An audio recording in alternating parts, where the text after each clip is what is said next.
Ja nüüd on mul suur rõõm tervitada meie stuudios külalisi Vastseliinast. Tere hommikust, Kaja Tuul, Vastseliina lossiemand. Tere hommikust. Anneli Viitkin, Võrumaa partnerluskogu juhatuse esinaine ning käsitöö emand Ilona. Nii et tulete meile nii kaugelt, ma ütleks rohkem kui 200 kilomeetri kauguselt, sest täpne aasta teie riietust vaadates, ma sain teada, on 1340. See on Vastseliina linnuse ehitamise aeg, kui meie Anneliga oleme ajast 1350 umbes ja Ilona aastast 1450. Nii et see on 6. aasta toimuv üritus, vana aja päev, mis ühendab siis kõik kohalikud ja üle Eesti tulevad uudistavad näod, kes enamik püüab neist samasugused välja näha nagu teie. Ongi nii. Vastseliina on inimesed juba väga pikalt kokku tulnud. Nimelt Vastseliina on palverännakute paik. Seal kunagi olevat juhtunud üks imeline lugu. Aasta 1353 1. septembri öösel kuuldi tühjast linnuse kabelist korraga imeilusat muusikat. Küünlad olid iseenesest põlema süttinud ja rist, mis tavaliselt altari kohal seina peale kinnitatuna seisis. See oli seinalt lahti tulnud ja hõljus ilma toeta õhus. Ja niimoodi 4 kuud järge mööda. Sellest kirjutati paavstile, muide see kiri on praegu alles Avignonis. Ja mis peale paavst andis käsu teha Vastseliinast püha paik ja hakkasid tulema palverändurid ja käivad siiamaani. Kas tõesti tõsiselt? Inimesed käivad palverännakul selle sama loo järgi? Jah, see oli valge risti ime, meie sümbol on valge rist ja 4 kuud oli tema hõljunud ja siiamaani katoliiklased käivad üle maailma. Kus põnevis paigust? Ma lihtsalt küsin veel kõrvalt, et mis põnevis paigust see inimesi teile toonud on? Mehhikost on näiteks olnud, Austraaliast on ka käidud, nii et igalt poolt. Ja eestlased ei tea sellest väga ja ei ole väga usinad palverändajad. Luteri kirik, jah, paraku ei ole seda traditsiooni Luteri kirikul. No kui teie kostüümi daatum on selge, siis mis ajastust see härrasmees seal seisab? Kas mehed samal ajal, kui daamid käisid sellistes uhketes kirjudes kleitides, valmistusid pidevalt sõjaks ja ootasid kaitsevallil vaenlast? Eks need olid ju meeste mängud.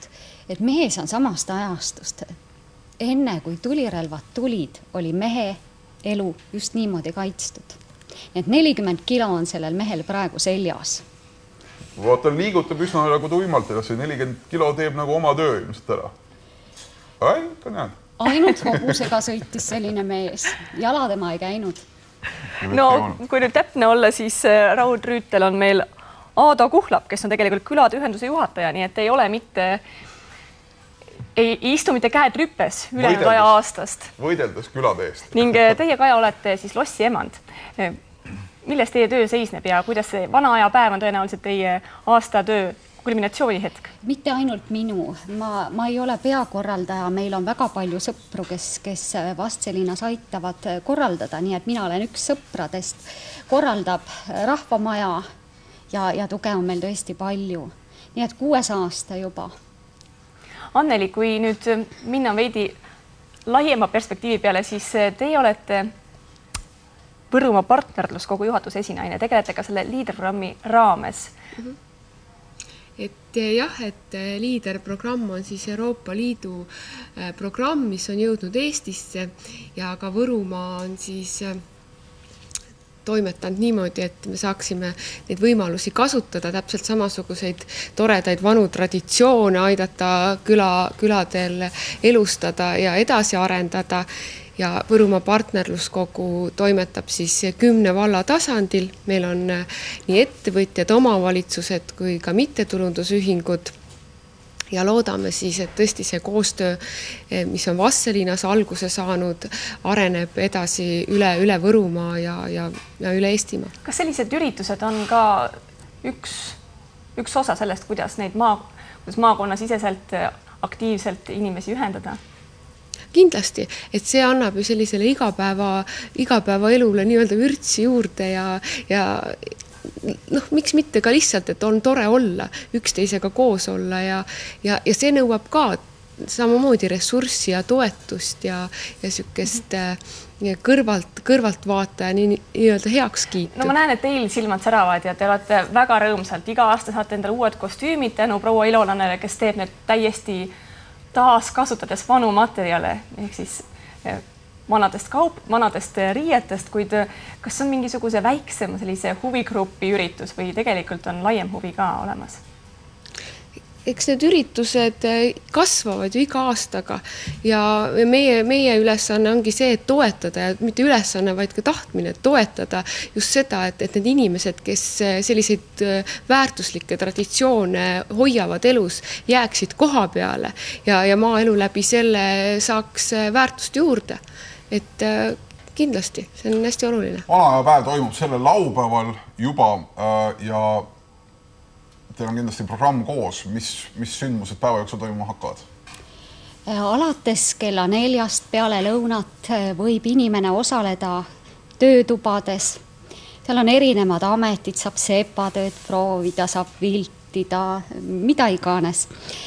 Siis toimub kõrval oleval platsil kultuuriprogramm, see on ka ikkagi vana aega. Meenutades kontserdid, Kait Tamra laulab meil, õhtul viimane kontsert on Hortus muusikuse poolt. Enne kontserti süttib linnus arvukates lõkketuledes, tõrvikutes, küünaldes. See on tõesti imeilus pilt. Keskööni välja toimub meie päev. Kui palju on eelmist aasta kogemus näidanud, kui palju inimesi kokku tuleb? Ikka paar tuhat on tulnud, et see on suuremaks järjest kasvanud see üritus. Ja raudrüüdes mehi näeb rohkem kui Aadot. Kindlasti rõngassärki võib mõni mees endale lubada, kuigi ega see vist väga taskukohane paljudele pole. Ikka jõukama mehe. Aga kostüüme on meil palju. See tõotab tulla väga huvitav ja visuaalselt palju pakkuv üritus. Just, suur aitäh teile! Head külalised tulemast ja kõik on siis oodatud nädalavahetusel juba sellel laupäeval Võrumaa vanaaja päevale Vastseliina linnuses. Ja kellel veel ei ole kostüümi, et võib ikka tulla? Ikka või. Piknikukorv kaas. Ma sain aru, et Anneli on seal kohal ka, ju ta siis õpetab peenemat näputööd, mis moodi endale sellist kostüümi teha. Kõigepealt suur tänu, et tulite.